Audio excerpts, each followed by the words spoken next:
아마 죄를 짓지 않는 사람은 아무도 없을 겁니다. 그쵸? 저도 한 주 동안 많은 죄를 짓고 이 자리에 나왔습니다. 많은 사람이요, 죄를 짓고 무엇을 합니까? 회개합니다. 그런데 어떤가요? 얼마 지나지 않아 죄를 짓고 또 회개합니다. 이렇게 회개를 반복하다 보면 어느 순간 이런 생각이 들 수도 있어요. 회개해도 소용이 없나? 분명 이 회개는요, 죄를 이기는 능력이 되는데, 그렇다면 어떻게 회개를 해야 죄를 이기며 참된 자유를 누릴 수 있을까요? 오늘은요, 조금 다루기 무거운 주제이지만은 이 회개에 대해서 함께 우리가 나누고 생각해 보고자 합니다. 그래서 시편 51편 회개의 은혜를 체험한 다윗을 함께 나누고자 합니다. 오늘 본문에서 다윗은 죄를 통해 아주 깊은 절망감에 빠집니다. 만약에 이 죄가 적이나 원수나 압제자가 자신을 힘들게 하는 것이라면 하나님께 원수를 갚아달라고 부르짖으면 됩니다. 그런데 그게 아니라 원인이 온통 다윗 자신에게 있는 거예요. 즉, 내 죄로 인해서 나의 잘못된 그것 때문에 절망적인 상황이 발생을 합니다. 여러분, 이건 남에게 뭐라고 할 수도 없습니다. 세상, 사회 탓할 수도 없습니다. 내가 실수하고 내가 잘못해서 생긴 일이기 때문에 깊은 죄책감에, 상실감에 빠질 수밖에 없습니다. 그런데 다윗이 도대체 어떤 죄를 지었길래 이렇게 힘들어할까요? 그것은 바로 다윗이 간음과 살인을 저질렀기 때문입니다.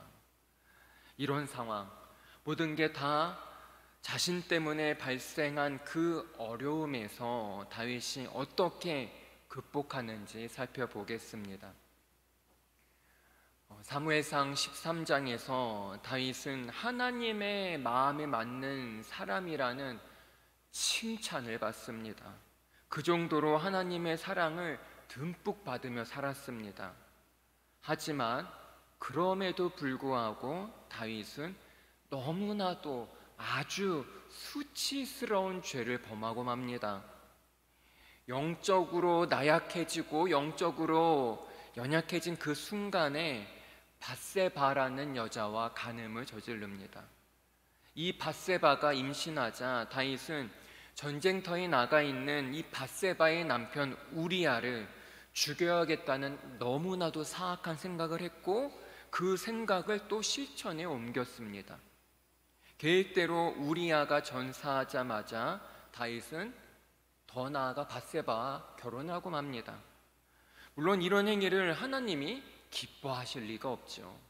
그래서 하나님은 선지자 나단을 보내서 다윗의 간음과 살인을 지적하십니다. 그로 인해 다윗은 바로 오늘 본문 시편 51편을 쓰게 됩니다.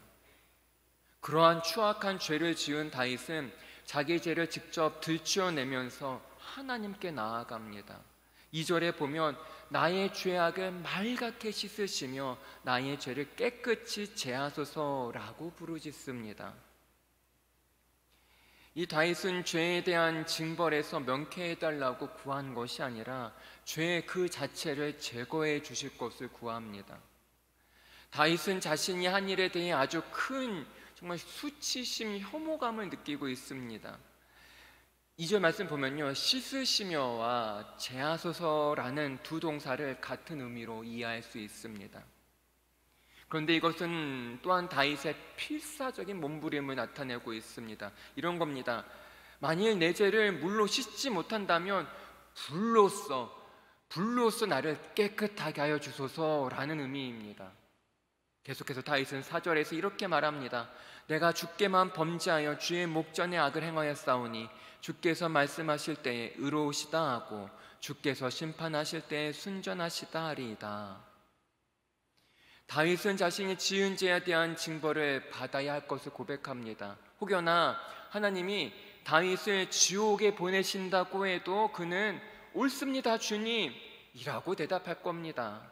다윗은 어떠한 핑계도 소용없음을 알고 있기 때문이죠. 그리고 5절에 보면 내가 죄악 중에서 출생하였으며 어머니가 죄 중에서 나를 잉태하였나이다 라고 자백합니다. 이것은 내가 단순히 죄를 범한 것이 아니라 그냥 내 자신이 곧 죄입니다. 죄는 나의 본성이란 뜻입니다. 여러분, 우리는 매일마다 알게 모르게 죄를 짓고 삽니다. 이런 생각 들 때가 있지 않습니까?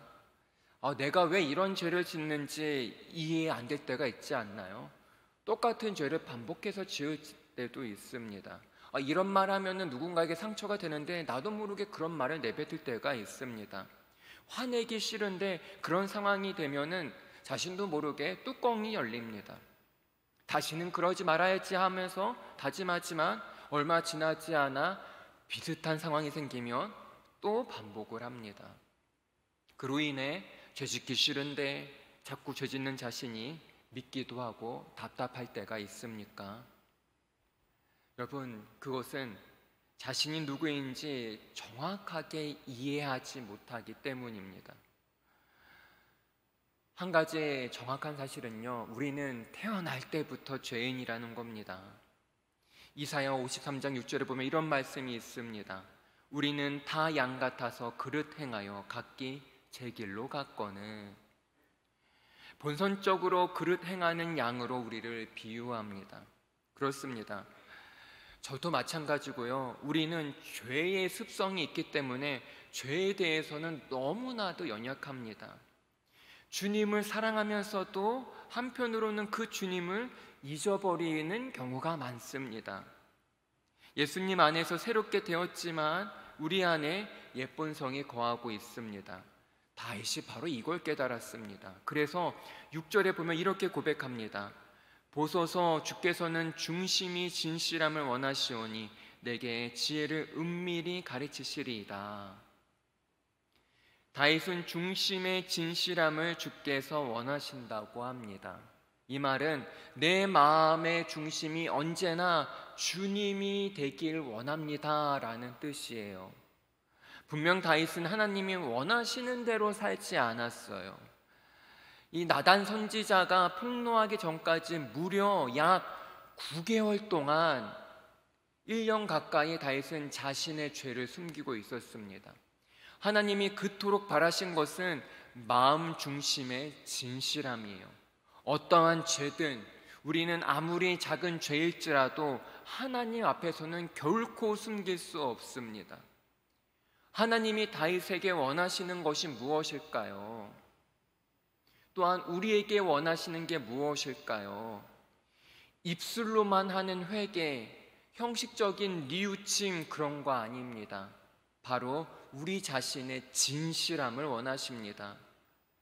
마음과 뜻을 다해 주님을 사랑하고 그 주님을 경외하는 것, 그리고 그러한 삶을 살기를 하나님은 간절히 원하십니다. 즉 이런 거예요. 우리가 있는 모습 그대로 솔직하게 주님께 나오는 것, 그것이면 충분합니다. 아닌 척 그렇게 할 필요 없습니다. 그럴 척 할 필요 없습니다. 이제 7절을 보면은 다윗의 진실된 회개에는 믿음이 담겨 있음을 알 수 있습니다. 우슬초로 나를 정결하게 하소서, 내가 정하리이다. 나의 죄를 씻어주소서, 내가 눈보다 희리이다. 뭐라고 하나요? 나의 죄를 씻어주세요. 내가 눈보다 희리이다. 여러분, 예수님을 판 가룟 유다를 생각해 보죠. 이 가룟 유다는 내가 무지한 피를 팔고 죄를 범하였도다 라고 고백했지만 우리가 잘 알다시피 가룟 유다의 최후는 어떻게 됐습니까? 결국 스스로 목숨을 끊고 말았습니다. 가룟 유다는 용서하시는 예수님을 신뢰할 수 없었고 그 결과 본인의 내 자신의 죄를 이기지 못하고 극단적인 선택을 했습니다. 하지만 다윗은 깊은 영적 고통의 눈물을 흘리면서도 자신이 눈보다 희게 될 것이라 믿었습니다. 이사야 1장 18절에도 이렇게 말합니다. 너희의 죄가 주홍 같을지라도 눈과 같이 희어질 것이요 진홍같이 붉을지라도 양털같이 희게 되리라. 우리는 이 말씀을 기억해야 합니다. 여러분, 예수 그리스도의 그 십자가 보혈은 어떠한 죄든지, 심지어 일부러 짓는 죄이든지 반복해서 짓는 죄이든지 모든 죄를 양털같이 희게 하는 능력이 있습니다. 그 은혜를 단단히 붙잡고 죄에서 승리하는 우리 모두가 되길 간절히 소망합니다. 다시 본문으로 돌아가 보면요, 다윗은 계속해서 담대한 요청을 하나님께 드립니다. 10절 말씀입니다. 우리 이 10절 말씀을 함께 읽겠습니다. 하나님이여 내 속에 정한 마음을 창조하시고 내 안에 정직한 영을 새롭게 하소서. 자, 여기서 보면요, 창조하시고 라는 단어는 죄가 파괴좌임을 암시합니다. 죄는 너무나 큰 해악을 끼치기 때문에 오직 하나님의 새 창조를 통해서만 회복될 수 있습니다. 그래서 하나님은 우리 죄에 대한 새 창조를 위해 직접 그 하나님이 인간의 몸을 입고 이 땅에 오셨습니다. 죄는 우리의 일부분이 변화된다고 해서 해결된 문제가 아니에요. 근본적인 내 안의 마음의 변화가 일어나야 합니다. 다윗은요, 그 밧세바 여인을 보고 정욕에 사로잡혀서 죄를 범했습니다. 눈으로 봤기 때문에 죄를 지었습니다. 자, 그러면 다윗이 하나님 나에게 정결한 눈을 달라고 그렇게 기도하면 되는데 다윗은 그렇게 하지 않습니다. 정결한 눈보다 무엇을 달라고 기도합니까? 정결한 마음을 달라고 합니다. 앞서 7절에서 정결하게 하소서, 그리고 10절에서 정한 마음을 창조하소서. 다윗은 자신의 문제의 핵심을 정확히 간파했습니다. 즉 자신의 영혼을 변화시켜줄 치유를 강구합니다. 여러분, 예를 들어 우리가 거짓말을 했다면 문제는 내 입술, 내 혀에 있지 않고 바로 내 마음에 있는 겁니다. 그렇습니다. 죄의 문제는 깊은 마음 속에 있어요. 누군가가 칼을 함부로 휘둔다면 그 손이 잘못된 게 아니라 그 마음이 완악하기 때문입니다. 이제 다윗은 계속해서 12절을 통해 이렇게 고백합니다. 주의 구원의 즐거움을 내게 회복시켜 주시고 자원하는 심령을 주사 나를 붙드소서. 다윗은 죄로 인해 구원의 기쁨과 감격을 상실했습니다. 그렇다면 여러분, 이 죄라는 것이 우리에게 어떠한 감정을 줄까요? 처음에 우리는 어떠한 죄든요, 처음에 그 죄를 지으면요 쾌락을 느끼게 합니다. 왠지 모를 즐거움을 줘요. 예를 들어 내가 상대방의 잘못을 정확히 지적함으로 인해 막 상대방이 무안해서 얼굴이 막 벌개져서 어쩔 줄 몰라 하면은 어떤 거야? 속으로 얼마나 통쾌한 건가요? 이처럼 죄는 우리에게 순간적인 희열을 느끼게 합니다. 그런데 다윗의 경우를 보면은 죄악된 쾌락이 순간적으로는, 잠시 동안에는, 일시적으로는, 얼마 동안에는 내 기분을 좋게 할 수는 있어도 결국 그 죄로 인해서 삶을 비참하게 만들어 버립니다. 다윗이 그 밧세바 여인을 침실로 끌어들였을 때 하나님은 떠나가셨습니다. 구원의 즐거움도 잃어버렸습니다. 다윗은 자신의 죄와 타락을 철저하게 자백한 후에야 비로소 즐거움을 회복시켜 달라고 간구합니다. 그러면서 다윗은 스스로 약속을 합니다. 13절에 보면요, 그리하면 내가 범죄자에게 주의 도를 가르치리니 죄인들이 주께 돌아오리이다. 이 말은요, 하나님, 만약 주님이 저를 용서해 주시면 저 같은 다른 죄인들도 주께로 돌이키게 내가 그렇게 하겠습니다 라는 의미예요. 그러나 이것은 어떤 다윗이 하나님께 조건을 걸면서 흥청하는 것으로 보일 수도 있습니다. 하지만 다윗은 하나님 앞에 거래하려고 그러는 게 아니에요. 다만 주님의 용서가 자신의 혼자만을 위한 것이 아니라 그 용서를 통해 다른 사람들에게도 은혜가 흘러가기 위한 것입니다. 그러고 나서 14절에 하나님이여 피 흘린 죄에서 나를 건지소서라고 기도합니다. 다윗이 처음에 우리아의 그 전사 소식을 들었을 때 다윗은요 자신을 정당화시켰어요. 사무엘하 11장 25절에 보면 이 일로 걱정하지 말라, 칼은 이 사람이나 저 사람이나 죽이느니라, 이렇게 말합니다. 그렇게 자신의 죄를 정당화시켜요. 내 잘못을 합리화시킵니다. 그러나 이제 다윗은 자신의 죄를 피 흘린 죄로 지칭합니다. 우리아의 피가 다윗의 손에 있고 다윗은 그 사실을 자백했습니다. 다윗은 자신의 죄를 직시했어요. 여러분, 그래요. 우리도 살다 보면은 죄를 짓습니다. 주님께 용서받고 싶다면은 우리도 나의 죄를 회피하는 게 아니라 직시해야 합니다. 하나님은 우리가 어떠한 죄를 지어도 절대 나를 포기하지 않으십니다. 다윗이 철저하게 회개할 수 있었던 것은 나를 너무나도 사랑하시는 하나님의 은혜 때문입니다. 오늘 본문 시편 51편은 죄의 본질에 대해 총체적으로 말하고 있습니다. 죄과로서, 부패로서, 실패로서, 반역으로서, 4절에 내가 주께만 범죄하여, 그리고 깨끗하여 정화되어야 할 오물로서, 7절에 나를 정결하게 하소서, 나의 죄를 씻어주소서, 또한 진정함과 진실함이 결여되고 왜곡된 것으로서 6절에 중심이 진실함을 원하시오니, 이처럼 죄의 본질을 파악하고 있습니다. 그런데 여러분, 17절에 하나님께서 구하시는 제사를 뭐라고 말하나요? 상한 심령이라. 참된 회개는 불가피하게 상한 심령을 포함합니다. 그렇다면 상한 심령이란 뭘까요? 감정이 고조된, 뭔가 격화된 그런 상태가 아니에요.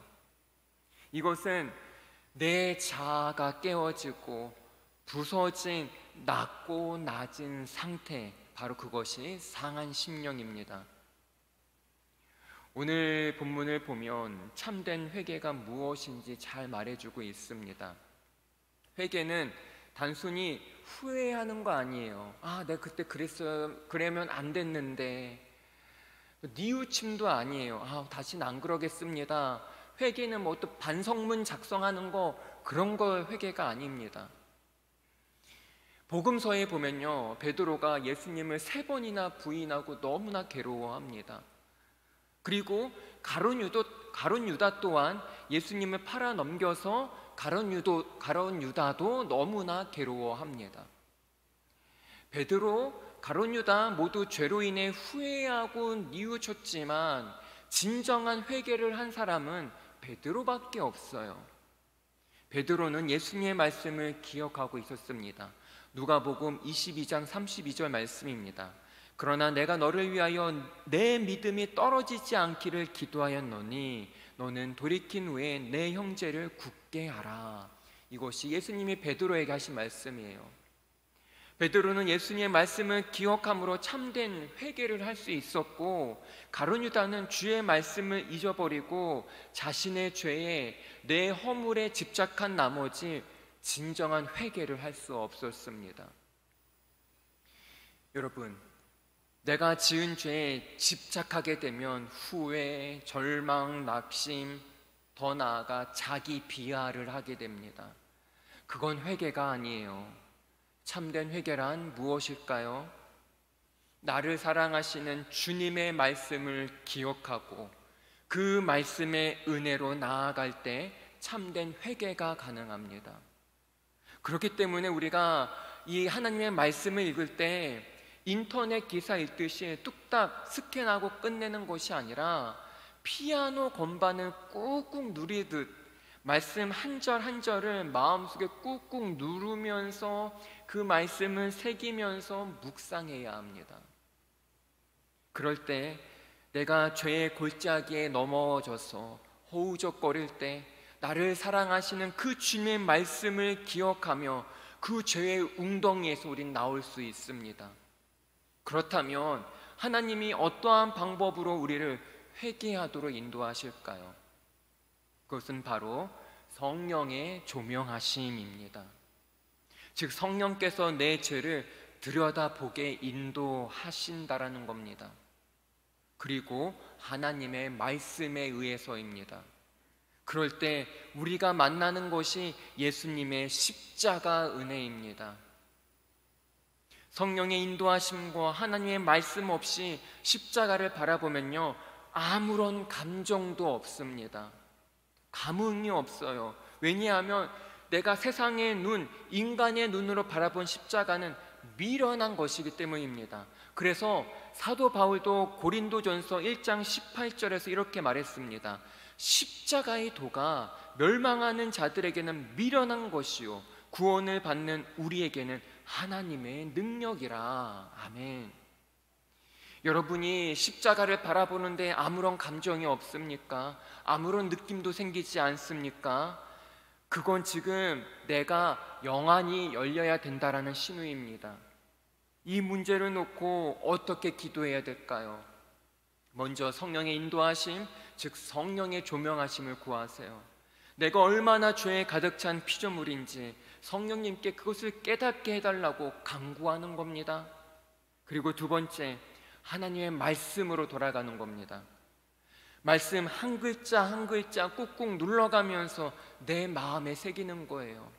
그냥 스캔하듯 말씀 보지 마세요. 인터넷 기사 보듯 말씀 보지 마세요. 꾹꾹 한 절 한 절 한 글자 눌러가면서 마음에 새기며 말씀을 보는 겁니다. 그러고 나서 다시 십자가를 보세요. 분명 그 십자가는 은혜의 십자가로 다가올 것입니다. 이 세 가지를 기억하세요. 성령님의 조명, 하나님의 말씀, 예수님의 십자가. 참된 회개는 삼위일체 하나님의 은혜로 인해 일어납니다.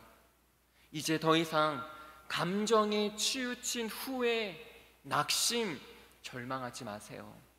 삼위일체 하나님의 은혜의 보호자로 나아가세요.